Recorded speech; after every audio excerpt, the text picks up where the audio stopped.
할렐루야. 하나님께는 영광, 우리들에게는 은혜가 넘치는 귀한 시간이 되기를 바랍니다. 두 남녀가 연애를 했어요. 20살인데 동갑이었습니다. 둘이 좋아해가지고 결혼식을 했습니다. 그리고는 금혼식을 맡게 됐어요. 금혼식은 50년 살면 하는 거 아시죠? 25년이 은혼식이고 70이 됐습니다. 금혼식 하게 되는데 천사가 나타났습니다. 그리고는 두 사람의 소원을 하나씩 들어주겠다 그랬습니다. 여러분이면 뭐라고 말하시겠습니까? 할머니가 먼저 말했습니다. 저 남편이랑 함께 세계 여행을 하면 좋겠습니다. 그래서 부부 동반 세계 여행 항공권을 얻었습니다. 다음에 할아버지가 말했습니다. 씩 웃으면서 나보다 한 30살 젊은 여자랑 살았으면 좋겠군. 그래도 약속은 약속이니까 할아버지 소원대로 됐습니다. 어떻게 됐느냐? 70세 할아버지가 갑자기 100세가 되었습니다. 75년 아내랑 사는 거잖아요. 제가 이 이야기를 언젠가 저희 어머님한테 해드렸더니 저희 어머니가 이렇게 답하셨습니다. 거 쌤통이다.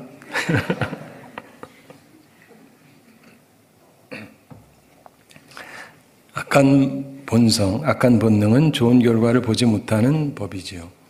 오늘은 악한 본능, 이런 제목으로 하나님 말씀 나누도록 하겠습니다. 하나님을 기쁘시게 하기 위해서 우리는 하나님을 제대로 알고 또 사람도 잘 이해를 해야 됩니다. 오늘은 사람을 알래 세 번째 시간입니다. 사람은 본래 하나님의 형상으로 창조함을 받았습니다. 그러나 죄인의 처지에 떨어졌습니다. 완전 타락했습니다. 이제 사람은 반역자가 되었습니다. 이곳저곳에서 하나님의 법을 떠나서 살아갑니다. 하나님의 법, 하나님의 말씀을 따라 사는 것이 아니라 본능적으로 살아갑니다. 하고 싶은 대로 하면서 삽니다.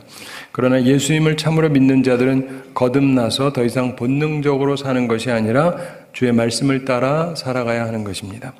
예수님 말씀을 따라 살아가야 되는데 우리가 세례받을 때 예수님의 가르침을 따라 살겠다 이렇게 약속을 합니다. 그래야 구원의 길을 걸어가게 되는 것입니다.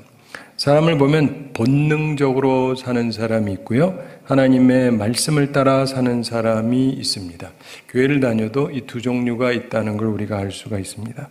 우선 구원받기 전의 모습, 악한 본능을 그대로 가지고 사는 모습에 대해서 생각을 하고 그 다음 구원받은 자, 주님의 제자의 모습에 대해서 오늘 우리가 비교하면서 생각해 보겠습니다.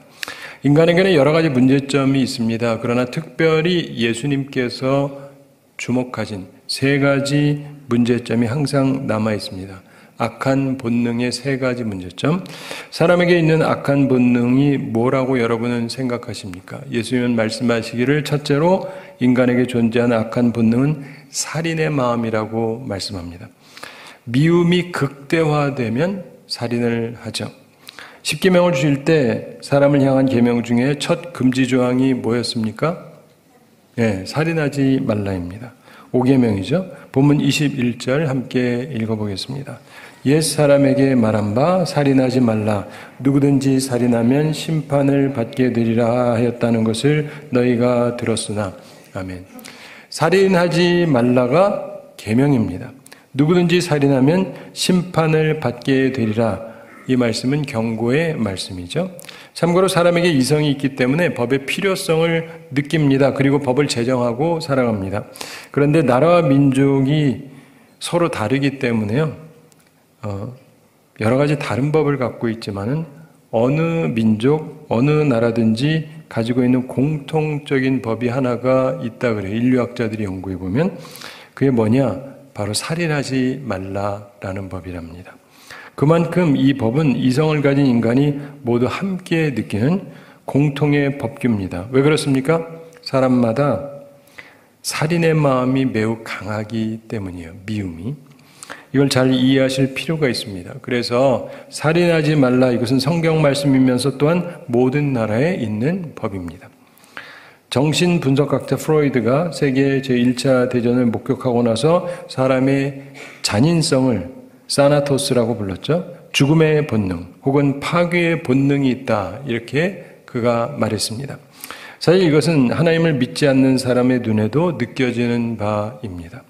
사람에게는 살인의 기질, 즉 파괴의 본능, 죽음의 본능이 있습니다. 그러한 예는 역사 속에서 엄청나게 많이 나타납니다. 제1차 세계대전 후에 또다시 독일이 제2차 세계대전을 일으켰습니다. 따라서 연합군들이 독일에 대한 살인의 본능을 느꼈어요. 제1차 세계대전 당시에는 독일 안으로 들어가서 학살을 하지는 않았습니다. 그러나 제2차 세계대전이 끝나가던 1945년 2월 13일 영국 전투기 773대가 독일 작센주에 있는 수도 드레스덴에 무차별 공격을 퍼부었습니다. 그리고 다음날 발렌타인데이 2월 14일에 미국 전투기가 527대가 남은 지역에 융단 폭격 세례를 퍼부었습니다. 군사시설이 있던 곳이 아닙니다. 군인을 공격한 게 아닙니다. 일반인이 살던 곳이에요. 이들 폭격해서 이틀 동안 죽은 사람이 몇 명인지 아십니까? 10만 명이래요. 10만 명. 죽은 사람은 일반 사람들이 10만 명이었습니다. 몇 달 후에 잘 아시는 대로 미국이 일본 히로시마에 떨어뜨린 핵폭탄으로 7만 명 혹은 10만 명이 죽었다고 그러죠. 그리고 나가사키에도 또 떨어뜨려서 수많은 사람이 죽었습니다. 사람 목숨을, 그것도 민간인의 목숨을 자그마치 10만 명을 순식간에 죽여버리는 것, 바로 이런 살인의 본능이 인간 속에 잠재하고 있는 것입니다. 미국과 영국이 나쁘다는 말을 하려는 것이 아닙니다. 독일과 일본이 저지른 만행은 그보다 훨씬 큰 죄였습니다. 독일은 10만이 아니라 유태인만 600만 명을 학살했지 않습니까? 일본의 잘못은 잘 아실 테고, 그러니까 그런 보복을 당한 것입니다. 중요한 것은 역사를 보면 인간은 상상하기 어려운 살인의 본능을 가지고 있습니다. 소위 의인이든 악인이든 그런 것 같아요. 우리가 살인하지 않는 이유는 바로 법 때문이라는 걸 기억하셔야 돼요. 어기면 처벌받기 때문입니다. 만약 살인하지 말라는 법이 없다면, 그리고 처벌이 없다면 세상이 어떻게 될까요? 파리 잡듯이 사람을 죽일 겁니다. 보복이 계속될 겁니다. 게다가 그래도 사람 죽이면 안 된다라는 가치관이 우리 머릿속에 있는데 그것 자체가 사라지게 된다면 어떻게 될까요? 만약에 이렇게 가르친다고 생각을 해보십시오. 파리나 사람이나 똑같습니다. 따라서 파리를 죽이나 사람을 죽이나 똑같습니다. 파리가 너무 많으면 위생에 나쁘죠? 요즘 사람이 너무 많습니다. 좀 줄여야겠는데 죽이려면 죽이세요. 이렇게 가르친다고 생각해 보세요. 누가 요것만 뽑아가지고 김 목사가 그랬다 그러지 마십시오. 그런 말 아니잖아요. 네. 그런 걸 악의적인 편집이라고 그러는 거죠. 자, 만약 모두 이렇게 생각을 하게 된다면 지금 이 순간 상당수의 사람이 목숨이 위험해질 겁니다. 파리 목숨 될 사람이 많죠. 참고로 모든 민족에게 살인금지법이 있는 것은 사람이 착해서 그런 게 아닙니다. 살인금지를 하지 않으면 자기가 죽일 때는 좋지만 결국 자기도 죽임을 당할 수 있습니다. 따라서 자기 죽는 것이 싫기 때문에 어느 민족이든 살인을 금하는 것입니다. 즉 이성적으로 내린 판단입니다. 따라서 법을 무조건 미워하지 마십시오. 사람에게 악한 본능이 있어서 법이 있어야 돼요. 통제가 필요합니다. 타락한 인간 세상에는 분명히 법이 필요합니다. 어찌되었든 사람에게 이 악한 본능, 즉 살인의 본능이 있다는 것을 잊지 마십시오. 사람은 악합니다. 그리고 그래서 법이 필요한 것입니다. 둘째로 인간에게 존재하는 악한 본능이 있습니다. 간음의 마음입니다. 본문 27절 함께 읽어보겠습니다. 또 간음하지 말라 하였다는 것을 너희가 들었으나. 아멘. 사랑하는 것은 좋은 것입니다. 그런데 의를 상실한 사랑을 간음이라고 하는 것입니다. 10계명 중 6계명입니다. 간음하지 말라. 간음에 대한 도덕과 법이 강하면 나라의 질서가 잘 잡힙니다. 예전에 유럽이 그랬고 미국이 그랬고 우리나라도 그랬습니다. 근데 유럽은 진작에 무너졌고 미국도 현재 간음했다고 사회법으로 처벌받지 않습니다. 강제에 의한 것이 아니라 상호 합의에 의한 것이면 아무 처벌을 받지 않습니다. 이미 한국도 그렇게 되었다는 것을 잘 아실 겁니다. 법이 약하니까 간음 행위가 굉장히 많이 발생을 합니다. 왜 그렇습니까? 나쁜 본능을 갖고 있기 때문이에요. 법과 처벌이 없으면 사람은 쉽게 간음하게 됩니다. 이젠 그나마 신앙과 도덕이 있어서 유지될 수 있는 건데, 사랑하는 성도 여러분, 타락한 세상일수록 잘못된 사랑이 극에 달하는 것을 잘 아시죠? 인간이 법으로 제한을 받지 않으면 성적으로 타락을 합니다. 악한 본성이 있기 때문이에요. 그래서 노아 시대에 홍수 심판이 있었고 이후에 소돔과 고모라의 불 심판이 있었던 것입니다. 참고로 미국에서는 법으로 처벌을 하지 않으니까 어떻게 되냐면 간혹 총에 맞아 죽는 사람이 발생을 합니다. 미국은 총을 가질 수 있거든요. 간음한 사람을 그냥 쏴 죽여버리는 이런 소식을 미국에서는 간혹 듣게 됩니다. 그래서 10계명에서 간음하지 말라고 분명하게 명하시는 것입니다.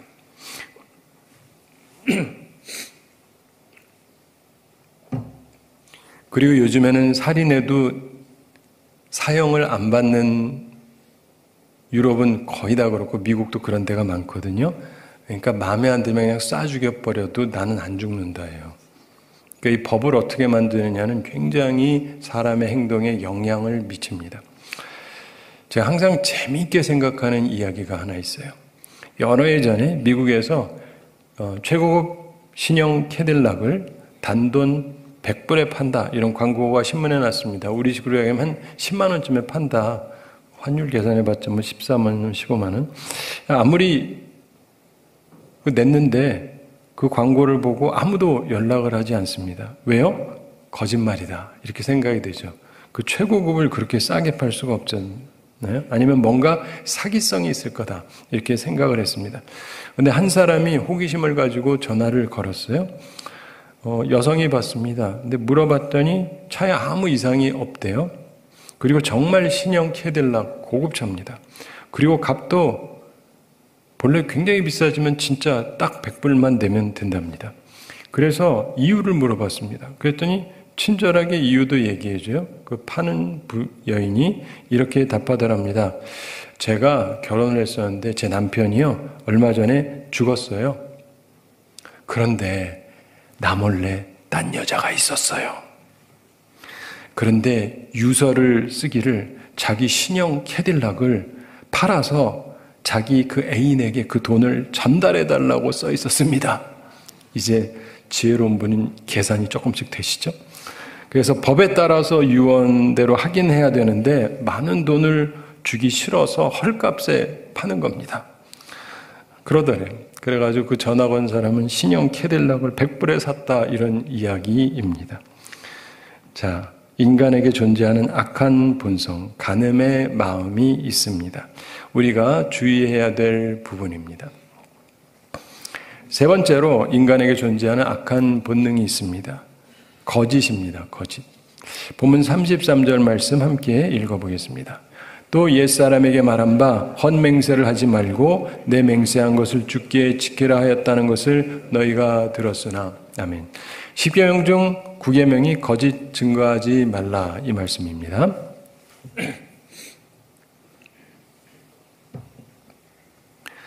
지혜왕 솔로몬이 인간의 본성에 있는 악한 본능, 이 거짓에 대한 깨달음을 전도서 7장 29절에서 설명합니다. 내가 깨달은 것은 오직 이것이라. 곧 하나님은 사람을 정직하게 지으셨으나 사람이 많은 꾀들을 낸 것이니라. 무슨 말입니까? 사람의 거짓을 말하는 것입니다. 기만하고 그러는 거. 정말 정직한 사람은요, 참 드뭅니다. 그래서 10계명에서도 거짓 증거하지 말라고 말씀하십니다. 단순 거짓말과 거짓 증거는 좀 차원이 다릅니다. 재판을 하고 소송을 할 때 증언이 굉장히 중요합니다. 그런데 거짓 증거는 남의 삶에 결정적인 영향을 미치는 내용을 거짓말로 말하는 것입니다. 그런데 많은 사람들이 거짓 증거를 합니다. 남의 삶에 결정적인 영향을 미치는 일인데도 거짓말을 합니다. 왜요? 악하니까. 제가 간혹 가다가 악인의 어떤 행동에 대해서 묻는 분들이 있어요. 왜 그래요? 왜 그러긴요. 나쁜 놈이니까 그렇지. 악하니까 그렇지. 뭐 좋은 이유를 갖고 하는 게 아닙니다. 악한 본능이 인간에게 있어요. 거짓말하는 악한 본능. 사람들은 중요한 일을 할 때 그래서 서약을 합니다. 왜요? 뭔가 근거를 두지 않으면 나중에 거짓말하기 때문입니다. 그리고 우리가 계약을 할 때에도 말로만 하지 않고 문서화합니다. 왜 그렇습니까? 거짓말하기 때문입니다. 미국은 신용사회라고 말합니다. 물론 후진국에 비해서는 그렇습니다. 그러나 미국도 모든 것을 문서화합니다. 왜 그렇습니까? 거짓말하니까 그러는 거예요. 사람들이 진실하지 않고 정직하지 않고 거짓말하기 때문입니다. 그래서 모든 것을 문서화해서 증거로 삼는 것입니다. 여러분 집 사고 팔 때 쓰시죠? 말로 했으면 됐잖아요. 그랬다 큰일 납니다. 왜요? 거짓말을 하니까. 사람이 타락함으로 세 가지 악한 본능이 생겼습니다. 그것은 극대화된 미움, 즉 살인, 그리고 간음, 그리고 거짓입니다. 따라서 사람에게는 법이 필요합니다. 행동이 조절되지 않기 때문입니다. 하나님께서 십계명을 주실 때 사람을 향한 계명 중에 이 세 가지도 역시 포함이 되어 있습니다. 살인하지 말라, 간음하지 말라, 그리고 거짓 증거하지 말라. 이 세 가지가 포함되어 있습니다. 예수님이 이 세 가지를 특별히 뽑아서 제자들에게 가르치고 계시는 것입니다. 주를 기쁘시게 하기 위해서 우리는 악한 본능에 의한 삶이 아니라 하나님 말씀을 따라서 살아야 됩니다. 그런 사람만이 하나님을 기쁘시게 할 수 있습니다. 악한 본능이 아니라 주의 말씀을 따라 사는 사람에게 나타나야 될 중요한 세 가지 다른 특색이 있습니다.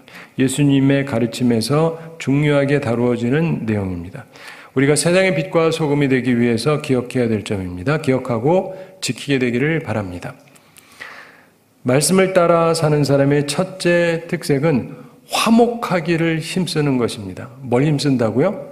화목, 그렇죠. 화목하기를 힘써야 돼요. 본문 21절부터 26절에서 예수님께서 살인하지 말라와 관련된 말씀을 하십니다. 그런데 그 중요한 핵심적 지침은 24절에 나옵니다. 24절 함께 읽어보겠습니다. 예물을 제단 앞에 두고 먼저 가서 형제와 화목하고 그 후에 와서 예물을 드리라. 아멘. 무슨 말입니까? 살인의 길로 들어서지 말고 미움의 길로 가지 말고 오히려 화목하기를 힘쓰라, 이런 말씀입니다. 우리가 세상 살면서 보면은요, 화나는 일이 많습니다. 특별히 사람에게, 인간에게 악한 본성이 있기 때문에 사람을 만나면 우리를 화나게 하는 일을 항상 접하게 되어 있습니다. 악한 세상에서 우리가 빛이 되려면 먼저 우리가 화목하기를 힘써야 합니다. 무엇을 힘써야 된다고요? 그렇습니다. 그런다고 다 되는 건 아니에요. 그렇지만 최소한 힘은 써야 됩니다. 예수님께서 살인금지와 관련해서 22절에서 세 가지 주의사항을 주셨습니다. 화목하려면 이걸 생각해 주는 게 좋은데, 참고로 이 말씀은 형제와 관련된 말씀이기 때문에 적어도 교회 안에서 우리 믿는 사람들이 이 세 가지 지침을 분명히 지켜야 합니다. 물론 밖에서도 지킬 필요가 있죠. 22절 함께 읽어보겠습니다. 나는 너희에게 이르노니 형제에게 노하는 자마다 심판을 받게 되고 형제를 대하여 라가라 하는 자는 공회에 잡혀가게 되고 미련한 놈이라 하는 자는 지옥불에 들어가게 되리라. 아멘. 첫째로 노를 품지 말라, 이 말씀을 기억하고 지켜야 되는 것입니다. 본문 22절 초반에서 난 너희에게 이르노니 형제에게 노하는 자마다 심판을 받게 되고, 이렇게 말씀하죠. 형제에게 노하지 말라고 말씀하십니다. 헬라어에 두 가지 분노에 대한 단어가 있습니다. 하나는 두모스라고 해서 밀집의 불꽃같이 빨리 확 타오르고 확 꺼지는 게 있고, 다른 하나는 오르게라고 해서 뿌리에 가지고 있는 분노를 말합니다. 다시 말해서 잊혀지지 않는 분노, 마음속에 깊이 정착된 분노를 말하는데, 오늘 본문에 쓰여진 단어는 두 번째 단어입니다. 즉 순간적인 화는 날 수 있는데 그거 말고 품고 있는 분노, 화해를 거절하는 분노, 복수하려는 분노를 말하는 것입니다. 사람이 화내는 것은요, 정상입니다. 특히 불의한 일을 당하면 화가 납니다. 그래야 맞는 거예요. 예수님께서는 도무지 화를 내지 말라고 말씀하신 게 아니에요. 예수님도 화를 내셨습니다. 그리스도인도 화를 낼 수 있습니다. 그리고 그게 정상입니다. 오늘도 이상하다고 생각하지 마시고 그게 정상이 맞아요. 그러나 뿌리 깊은 분노, 꺼지지 않는 분노를 품고 있는 것은 금지가 되어집니다. 세상에서는 물론 그런 본능이 정상이죠. 뿌리 깊게 갖고 있는 게 정상입니다. 그러나 하나님의 자녀는 그러지 말아야 한다고 주님께서 가르쳐 주십니다. 분을 내어도 죄를 짓지 말며 해가 지도록 분을 품지 말고 마귀로 틈을 타지 못하게 하라. 에베소 4장에 있는 말씀인데 이 말씀도 같은 맥락에서 하는 말씀입니다. 잘못하면 마귀가 틈을 탑니다. 마귀는 사람의 뿌리 깊은 분노를 보면 그 사람을 이용을 합니다. 마귀의 도구, 즉 악한 도구가 되지 않으려면 내 속을 항상 정리를 해야 됩니다. 분노를 없애고 평화를 유지해야 됩니다. 특별히 교회 안에서는 더욱 그러한 것입니다. 사랑하는 성도 여러분, 괜히 화내지 마세요. 그러나 혹 정말 화나는 일이 있으면 하루만 내고 끝내세요. 나를 넘기지 마세요. 화목하기를 힘쓰는 자가 되려면 우선 내가 분노를 품지 말아야 됩니다. 날이 갈수록 내가 막 점점 더 분이 심해지면 내게 악한 본능이 작용하고 있구나. 이렇게 깨닫고 빨리 정신 차리셔야 됩니다. 잘못하면 마귀가 틈탑니다. 이렇게 생각하고 우리가 조심해야 되는데 우리 마음에 분노의 뿌리가 내리지 않도록 항상 조심해야 합니다. 화목하기를 위해 힘써야 될 두 번째 주의사항은 욕하지 말라는 말입니다. 본문 22절 중반에서 형제를 대하여 라가라 하는 자는 공회에 잡혀가게 되고라고 주님이 말씀했죠. 라가라고 하는 말은 아람어 욕설입니다. 이 멍텅구리야 바보야 뭐 이런 종류의 뜻을 가진 멸시하는 말입니다. 상대방 멸시하는 욕설이 있죠. 사람들은 흔히 강아지를 일컫는 말을 기분 나쁘게 잘 사용하고 있죠. 우리나라도 그렇고 미국도 그렇습니다. 근데 여러분 욕하지 마십시오. 아무리 기분 나빠도 상스러운 욕 내뱉지 마세요. 주님께서 좋아하지 않습니다. 공회에 잡혀가게 될 자다 이렇게 얘기합니다. 참고로 보통 사람은 두 가지 이유에서 욕설이 나옵니다. 하나는 뿌리 깊은 분노를 갖고 있기 때문이고 그래서 악한 말이 되어서 나오고 또 다른 하나가 있는데 뭔지 아세요? 습관이에요. 제가 요즘 우리나라를 보면 이상한 습관이 들어있어요. 사랑하는 성도 여러분, 우리 그리스도인들은요 그러지 않도록 조심해야 됩니다. 화목하기 위해서 힘써야 될 세 번째 주의사항 역시 말인데 비방하지 말아야 됩니다. 20절 후반에서 미련한 놈이라 하는 자는 지옥불에 들어가게 되리라 이렇게 말씀했죠. 미련한 놈이라는 말은 모로스라고 하는 단어인데 도덕적으로 바보짓을 하고 다니는 사람이다 이런 뜻입니다. 이것은 세 번째 단계로 살인에 거의 근접한 것입니다. 사람이 분노를 품으면 상대방에 직접 욕설도 하고 그것도 성이 차지 않아서 막 돌아다니면서 비방하는 상태가 되는 것입니다. 악담을 하고 그의 명예를 일부러 훼손시키려고 뒷공련하는 자, 이런 자는 지옥에 떨어져 마땅한 죄를 짓고 있다는 것이 우리 주님의 말씀입니다. 오해하지 마십시오. 악인을 악인이라고 하는 게 잘못됐다는 말 아닙니다. 악인이야 악인이죠. 근본적으로 그러나 우리가 화목하려는 노력이 없이 살인의 본성을 가지고 분노를 품고 욕설을 퍼부으면서 더 나아가 상대방을 매장시키려고 하는 것은 잘못되었다는 것입니다. 지옥에 가야 마땅한 살인행위라는 것입니다. 아직 죽이지는 않았지만 이 예수님의 가르침입니다. 바로 이런 것 때문에 자살하는 유명인들이 굉장히 많아요. 우린 그러지 말아야 됩니다. 우리가 기억할 것은 살인의 본능을 따라 사는 것이 아니라 화목하기를 힘쓰라는 주님의 말씀을 지키기 위해서 힘써야 됩니다. 쉽지는 않아요. 그러나 지키기 위해서 힘써야 됩니다. 그리고 그러기 위해서 우선 내 마음속에 뿌리 깊은 분노를 제거해야 됩니다. 그래서 욕설이 나오면 안 되고 미움 때문에 사람을 매장시키려고 해서는 안 되는 것입니다. 참고로 정말 화목하기 힘든 사람도 있답니다. 그러나 우리는 근본적으로 예수님 말씀 따라서 그래도 최선을 다해서 항상 화목하기를 힘써야 하는 것입니다.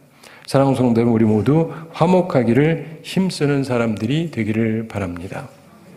지금 우리나라에 필요한 것도 이거라고 생각되지 않습니까? 악한 본성을 버리고 주님의 말씀을 따라 사는 사람의 둘째 특징은 마음의 순결을 힘쓰는 것입니다. 예수님의 말씀 28절 함께 읽어보겠습니다.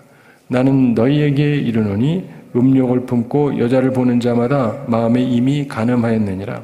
아멘.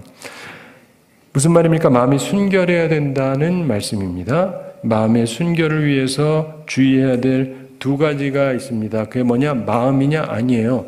손과 눈입니다. 눈과 손. 예수님의 말씀이에요. 우선 눈을 주의해야 됩니다. 본문 29절 함께 읽어보겠습니다. 만일 내 오른눈이 너로 실족하게 하거든 빼어내버리라. 내 백체 중 하나가 없어지고 온몸이 지옥에 던져지지 않는 것이 유익하며. 아멘. 이 말씀 문자적으로 받아들여서 다음 주에 눈 하나 빼고 오라는 뜻은 아니고요. 그 정도의 각오를 하라는 얘기입니다. 마음의 순결을 유지하려면요, 우선 눈을 조심해야 돼요. 눈을 주의해야 마음의 순결을 유지할 수 있는 것입니다. 음란물 보지 마세요. 보면 푹 찌르세요. 뽑진 않아도. 둘째로 손을 주의해야 됩니다. 본문 30절 함께 읽어보겠습니다. 또한 만일 내 오른손이 너로 실족하게 하거든 찍어내버리라. 내 백체 중 하나가 없어지고 온몸이 지옥에 던져지지 않는 것이 유익하니라. 아멘.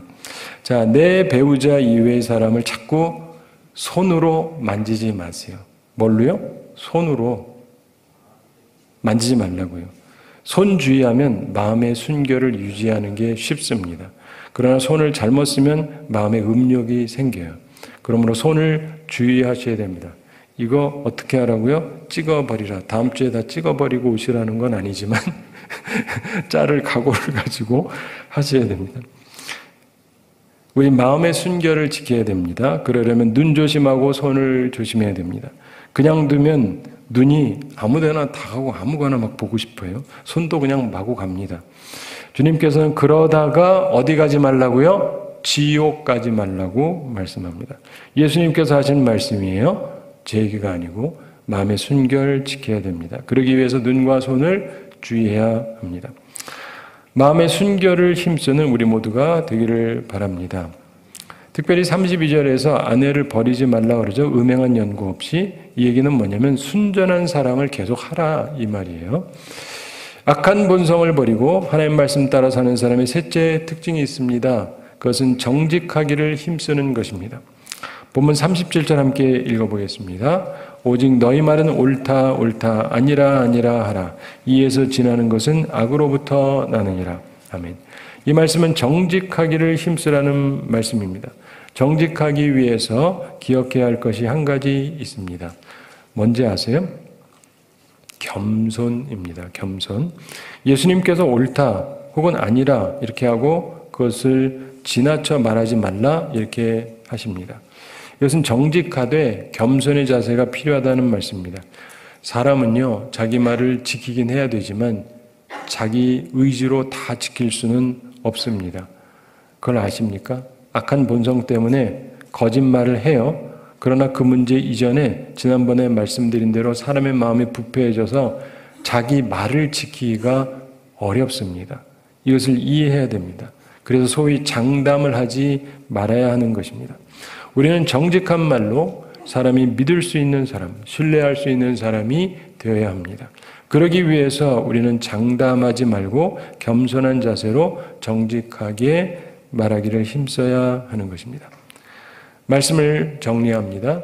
우리가 악한 본성이 있지만 그 악한 본성을 버리고 이것을 주의 말씀을 가지고 이기면서 살아가야 됩니다.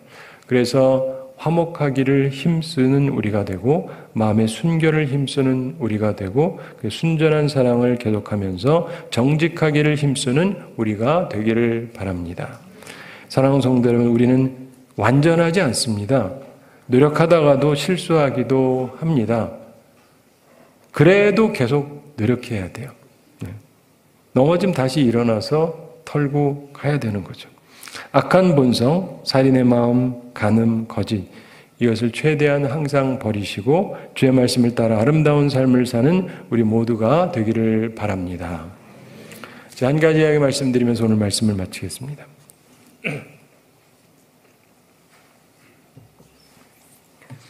(2월 14일) 하면 발렌타인데이입니다. 사랑을 표현하고 나눈 날로 알려져 있습니다. 이날의 이름은 발렌타인이라고 하는 로마 시대 수도사의 이름을 딴 것입니다. 이분이 초콜릿 팔던 분은 아니고 요즘에 초콜릿을 파는 거죠. 근데 발렌타인 수도사가 본래 재주가 없는 사람이었다고 그럽니다. 그래서 자신은 남들과 같이 특별한 재능이 하나도 없다는 것을 안타깝게 생각하던 분이었습니다. 근데 어느 날 성경을 읽다가 내 손이 할 수 있는 일을 열심히 하라, 이 말씀을 읽으면서 깊은 감동을 받았습니다. 내가 할 수 있는 것, 내 손으로 할 수 있는 것, 열심히 하라. 그래서 그 말씀을 묵상하면서 밤새도록 자기가 할 수 있는 일이 뭘까 이렇게 생각을 했습니다. 그러다가 새벽녘에 한 가지 생각이 떠올랐다고 그럽니다. 그것은 위로가 필요한 사람에게 편지를 쓰는 것이었습니다. 그래서 편지를 쓰기 시작했습니다. 근데 수도사 발렌타인이 편지를 보내면 사람들이 너무 좋아했습니다.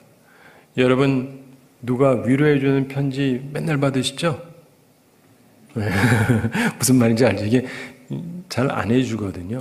근데 그러면서 차츰 로마 시민에게 굉장한 인기를 얻게 됐습니다.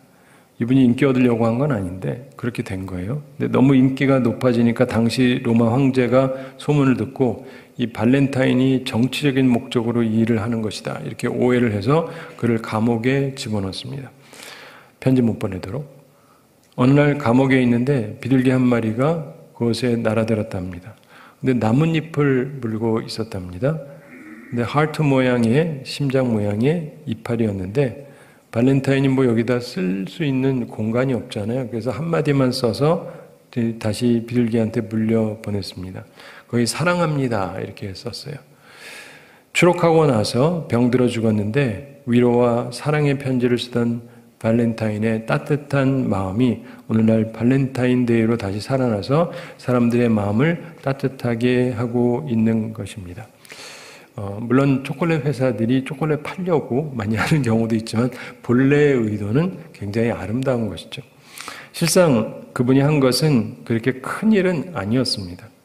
그냥 하나님의 말씀 보고 그 말씀대로 자기 손으로 할 수 있는 것을 열심히 했던 것입니다. 그러면서 분열과 미움이 있는 세상에 사랑을 전하는 사람이 되었습니다. 사랑하는 성도들은 인간의 타락으로 사람에게는 악한 본성이 있습니다. 사람들은요, 서로 미워해요. 죽이고 싶어 합니다. 할 수 있으면 죽이고. 그리고 죄악된 간음에 빠지고 거짓말하면서 서로 상처 주고 살아갑니다. 남한테 뒤집어 씌우고. 그러나 우리는 세상의 빛과 소금으로 부름을 받았습니다. 화목하게 하기를 힘쓰고 마음의 순결을 지키고 그리고 정직한 말로 하나님의 자녀답게 살아가기 위해 힘쓰는 우리가 되기를 바랍니다. 바라기는 우리에게 주어진 하나님의 말씀을 아멘으로 받고 세상의 빛과 소금이 되고 하나님을 기쁘시게 하는 우리 모두가 되기를 우리 주님의 이름으로 축원합니다. 우리 함께 기도하겠습니다. 사랑의 하나님 아버지, 우리를 사랑해 주시고 오늘도 귀한 말씀 주심을 감사드립니다. 하나님께서 본래 인간을 아름답게 하나님의 형상으로 창조하셨으나 인간이 죄인이 되면서 악한 본능을 갖고 있다는 것을 깨닫게 해주심을 감사합니다. 주님, 우리는 예수 그리스도를 믿는 사람들이므로 거듭난 사람들이 되어지고 주의 말씀을 따라서 새로운 삶을 살아갈 수 있게 하여 주시옵소서. 세상에 참으로 넘쳐 흐르는 미움, 세상에 넘치는 선을 넘는 잘못된 가늠하는 행위들, 그리고 세상에 넘쳐나는 수많은 거짓말들, 그러나 우리는 이 속에서 화목하기를 힘쓰는 사람들이 되고 순결하게 순전한 사랑을 하는 사람들이 되고 또 하나님 앞에서 항상 진실을 말하는 귀한 하나님의 사람들 되게 해주시옵소서. 그래서 이 세상을 아름답게 만들고 하나님이 기뻐하시는 세상을 만드는데 쓰임받는 주의 사람들 다 되게 하여 주시옵소서.